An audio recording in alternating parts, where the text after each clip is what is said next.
Two tiny spheres carrying a charges 1.5 mu coulomb and 2.5 mu coulomb are located 30 centimeter apart. Find the potential and electric field at the midpoint of the line joining the two charges. तो ये आपके charges हैं 1.5 micro coulomb and 2.5 micro coulomb. Mid point पे निकालना है. तो Q not रखिए, imagine करिए क्यू नॉट रखा है, ये धक्का देगा और ये भी धक्का देगा. तो इसकी वजह से निकाल लेते हैं. पहले इसको बोलते थे पोटेंशियल भी निकालनी है. पहले पोटेंशियल निकालते हैं, इजी पड़ेगी. पोटेंशियल सिर्फ ऐड होती है के क्यू बाई ए, सॉरी ए मत लो, R1 ले लो क्योंकि कोई डायपोल नहीं है, और 1 और के क्यू 2 बाई आर. दोनों के आर सेम होंगे. यहाँ से यहाँ 30 सेंटीमीटर अपार्ट है, यानी कि 0.3 मीटर, और ये दूरी कितनी है 115 मीटर. तो आप क्या कॉमन ले सकते हो, के बाय आर कॉमन ले सकते हो, और Q1 प्लस Q2 आप सॉल्व कर सकते हो. अलग अलग में प्रॉब्लम होगी क्योंकि ये ऐड होकर बड़ा अच्छा नंबर बना रहा है. 1.5 प्लस 2.5 4, 9 10 पावर 9 अपॉन आर की वैल्यू कितनी है 0.15, और 1.5 प्लस 2.5 4 म्यू कूलम. ये लीजिए आ गया. ये हटाओ 2015.6 2.4 10 की पावर 11 इंटू 10 की पावर -6. ठीक है. I just multiplied 6 into 4 24, point लगा दिया 2.4. सो आई हैव गॉट 2.4 10 की पावर 5 वोल्ट. ये तो हमारा आ गया. अब बारी इलेक्ट्रिक फील्ड की आती है. इलेक्ट्रिक फील्ड में ये वाली धक्का देगी इधर यू नॉट को, ये वाली इधर धक्का देगी. तो ये अगर मैं इसको 2 मानूँ उसको 1 मानता हूँ, तो इलेक्ट्रिक फील्ड भी E2 minus E1. This will be K by R square, क्योंकि R सेम है K सेम है. अंदर आ जाएगा Q2 माइनस Q1. देखो ये भी आसानी से हो गया. अगर आप अलग अलग नहीं करके एक बार में सॉल्व करते हैं तो 9 अपॉन ये 0.15 है ना, तो 0.15 का स्क्वायर क्या जाएगा 25 10 की पावर -4, और 2.5 माइनस 1.5 इज 1 माइक्रो कूलम. बहुत इजीली सॉल्व हो गया. आप इसको 2.25 करके +2 यहाँ कर दीजिए पावर में. हमने 100 ले लिया क्योंकि 2.25 4 जा 9 होता है. ठीक है. 4 इंटू 1 4 ही रहेगा 4, और ये 10 की पावर 9, ये कितना है -2 + 2 -4 + 2 -2 9 -2, और ये -6 कितना आया 4 10 की पावर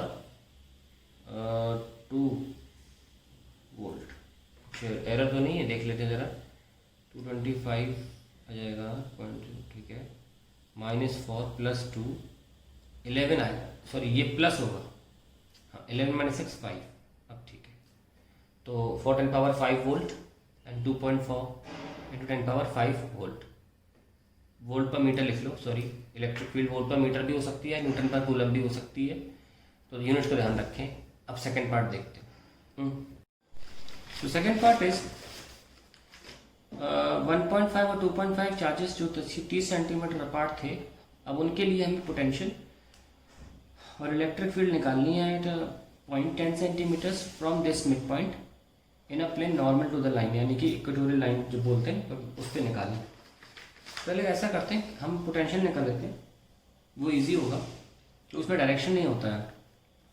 सेकेंड पार्ट के लिए हम पहले V सॉल्व करेंगे. ठीक है.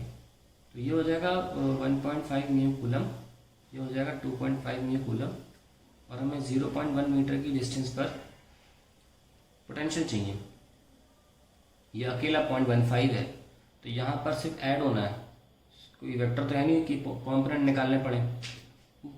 तो V will be V1 plus V2, यानी कि K इंटू 1.5 बाई एक्स. इसको मैं x ले लेता हूँ, बाद में सॉल्व कर लेंगे. Into K into 2.5 by x, और ओवरऑल मैं 10 पावर -6 ले रहा हूँ.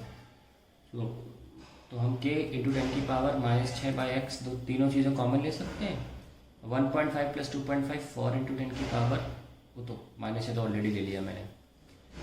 9 इंटू 10 की power 9 into 10 power -6 into 4 upon x क्या है देखो 0.15 और 0.1 का पाइथागोरस लगाना है. 0.15 का स्क्वायर प्लस 0.1 का स्क्वायर 36,000 अपॉन 0.15 का स्क्वायर होगा 0.0225, 0.1 का 0.01, 36,000 upon this will B 0.02 plus 1 हो जाएगा 3, बाकी मेंटेन रहेगा. तो एक जुगाड़ होती है स्क्वायर रूट्स निकालने की. हमेशा जहाँ का स्क्वायर रूट जानते हो ना उतने तक मल्टीप्लाई करता हूँ। मुझे 325 का पता है, एक्चुअली 324 का 18 होता है, तो हम अप्रॉक्सीमेशन से 18 ही ले लेंगे। तो I will rather take it as 325 और मल्टीप्लाई करने वहाँ तक पहुँचने के लिए मुझे 10,000 से गुणा करना पड़ेगा, ठीक है। तो 325 10⁻⁻4 ऐसे करना पड़ेगा। बहुत आसानी से सॉल्व हो गया, इस वजह से मैं 18 बाहर ले लूँगा और 10⁻⁻2 बाहर ले लूँगा। So this will B 2000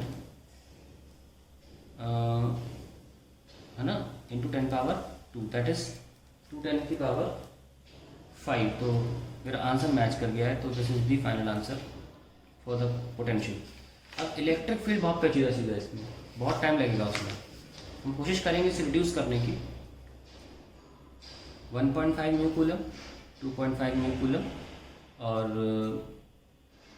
component दिखाना तो छोटा डिस्टेंस ले लेता हूँ मैं, ये और ये 0.15 और 0.1, ये आपका हो जाएगा, रिपेल करेगा ना, इसको बोल दो चलो E1, और ये ज़्यादा ताकत से रिपेल करेगा क्योंकि बड़ा चार्ज है E2।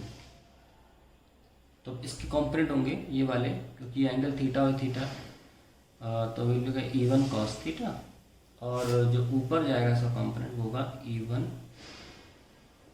sin theta. इधर वाला जो होगा थोड़ा बड़ा होगा कंपोनेंट E2 cos थीटा, और इसमें ऐड हो जाएगा E2 sin theta. So we'll have to find out the x component, that is the E2 cos theta minus E1 cos theta। ये हमें सॉल्व करना होगा। E2 minus E1 लिख सकते हैं into cos theta, that will be the horizontal component, and Ey will be the addition of the two, E2 plus Ey into sin theta। जब ये हम कर लेंगे तो फिर हम फाइनली, क्योंकि हमें जब हॉरिजॉन्टल और वर्टिकल कॉम्पोनेंट मिल जाते हैं तो हम उनका सीधे स्क्वायर करके ऐड करके आंसर निकाल लेते हैं। तो हमें ये काम करना है जो कि टीडियस हो सकता है, आराम से करेंगे, कोई घबराने की बात नहीं। E1 कितना है इसके लिए, K, Q कितना है 1.5 है ना माइक्रोकूलम। मैं ज़्यादातर कोशिश करूँगा मिनिमम नंबर्स लिखने की, माइक्रो मेंटेन रखूँगा अपॉन, मैं अभी ए सॉल्व नहीं करूँगा x, ठीक है, x को मेंटेन रखूँगा, दोनों में वो x आएगा ना, इसलिए इस पर भी आएगा, इस पर भी आएगा x², ठीक है। और सिमिलरली E2 जो होगा वो होगा K into 2.5 mu coulomb upon x², यहाँ पे भी होगा। तो E1 प्लस E2 कितना हुआ, अगर हम ऐड करें तो हम 1.5 और 2.5, ये तो कॉमन है, तो 4 हो जाएगा ना, 4K म्यू कूलम x², ये हो जाएगा तुम्हारा E1 प्लस E2 है ना, और E2 माइनस E1 ना। Next we want E2 minus E1, that is E2 is 2.5 minus 1.5 1, बाकी मेंटेन रखिए। तो K mu coulomb by x², ये हमारे दो टर्म आ गए आसानी से, टाइम भी वेस्ट नहीं हुआ। अब हमें इनके आगे cos थीटा sin थीटा चिपकाना है, उनको भी यहीं सॉल्व कर लेते हैं। cos थीटा क्या है, E1 प्लस E2 में क्या चिपकाना है sin थीटा, तो उसके आगे sin थीटा लिखो। sin थीटा क्या होता है, perpendicular upon hypotenuse, 0.1 divide by x, और cos थीटा क्या होगा, बेस 0.15 है, बेस देखो 0.15, क्योंकि ये पूरा 30 दे रखा था, ये हाइपोटेन्यूज है।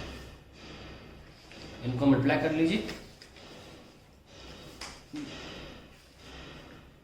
EX component will be, EX component minus वाला ये वाला, K mu coulomb by x² into, इसके आगे cos थीटा लग रहा है 0.15 divide by x, so we have K mu coulomb into 0.15 upon x³ और EY जो कॉम्पोनेंट है वो क्या आ रहा है 4K mu coulomb into divide by x² into 0.1 by x है ना। इनको भी कर लीजिए solve, 4K mu coulomb into 0.1 upon x³। अब देखो ऐसा करने से हुआ कि बहुत सी चीज़ें कॉमन आ गई हैं, हम उनको एक लेटर मान सकते हैं, जैसे कि K म्यू कूलम और K म्यू कूलम दोनों में है, x³ और x³ भी दोनों में है, तो क्यों ना K म्यू कूलम को K mu coulomb by x³ को थोड़ी देर के लिए हम A मान लें, लेटर A। उस लिहाज से ये हो जाएगा 0.15 A और ये हो जाएगा 0.1 A। 0.4a, क्योंकि 4 बचा है ना, 4 इंटू 0.1 0.4a। तो अब हमारे लिए ईजी जाएगा सॉल्व करना, EX square plus EY square. EX कितना है 0.15a का स्क्वायर और ये 0.4a का स्क्वायर। ए तो बाहर आ जाएगा, अंदर क्या बचेगा 0.0225 प्लस 0.16। अब हम जल्दी से इसको सॉल्व कर लेते हैं। 0.0225 0.16 005281 ये आ गया। तो a इंटू 0.1825, 0.825 को मैं वही जुगाड़ से करूँगा, मैं 100 से करूँगा मल्टीप्लाई, वो 16 का आता है आसपास का। तो 18.25 10 पावर -2 आई कैन राइट, है ना, a इंटू 18.25 10 की power -2। So I can write it as a into, और 4 का होता है 16, 5 का होता है 25, तो आसपास 4 के, तो आई रादर टेक 42, 4.2 ले लूँगा 10 power -1। This is the final answer. अब अगर हमने a ठीक से निकाल लिया तो हमारी सारी प्रॉब्लम दूर हो जाएगी, ठीक है। Now let's go on the second page. A is equals to a into 4.2 10 की पावर -1, और I would rather write now 0.42a, and this is the answer. Now a क्या था, k mu coulomb upon x cube, हाँ k mu coulomb by x cube हमने a माना था। अब सारी कैलकुलेशन यहाँ बची हुई है। तो k का मतलब 9 10 पावर 9, म्यू का मतलब 10 पावर -6, और x का मतलब पाइथागोरस लगाना था ट्राइंगल में। ट्राइंगल याद दिला दूँ आपको मैं, ये x था, ये 0.1 है, 0.15 है ना, तो 0.1 का स्क्वायर प्लस 0.15 का स्क्वायर, और इसका क्यूब करना है। तो 9 10 की पावर 3 बचेगा ऊपर, और नीचे बचेगा 0.01 प्लस 0.0225, इसका क्यूब करना है। तो 9000 upon 0.0225 plus 0.01, this will B 0.0325, इसका क्यूब है। अब हम फिर से वही करेंगे, 325 को 10,000 से करेंगे मल्टीप्लाई, तो मुझे दिख रहा है 325 का स्क्वायर रूट जो होता है वो 18 होता है, और मैं 18 ले लूँगा। 324 का होता है एक्चुअली 18, लेकिन इतना अप्रॉक्सीमेशन चलेगा, वही बहुत छोटा नंबर है।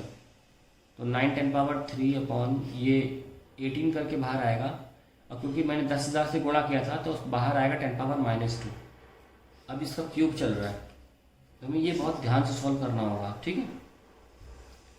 तो this will B 9 into 10 power 3 upon 18 cube 10 की पावर -6, ओके।